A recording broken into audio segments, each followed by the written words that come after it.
Qarabaşaq, yəni qreçka yarmaların şahıdır. Hələ ki genetik dəyişikliyə uğramayıb, ekoloji cəhətdən də təmizdir. Ondan bişirilən sıyıq, şorba, hətta sadəcə suda isladıb yemək çox xəstəliklərdə müalicəvi təsir edir. Mütəxəssislər həftədə 3 dəfə qarabaşaq sıyığı, ən azından suda bişmişini yeməyi tövsiyə edirlər. İndi isə sizə qarabaşağın faydalarını təqdim edirəm. Qanda şəkəri salır.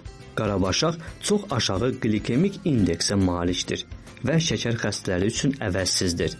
Nəinki şəkər xəstələri, eləcə də bir çox şirniyyat yeyənlər də qarabaşağı qəbul etməlidirlər ki, qanda şəkərin miqdarı artmasın. Damarları möhkəmləndirir. Qarabaşaqda olan rutin damarları möhkəm saxlayır, qan dövranını yaxşılaşdırır.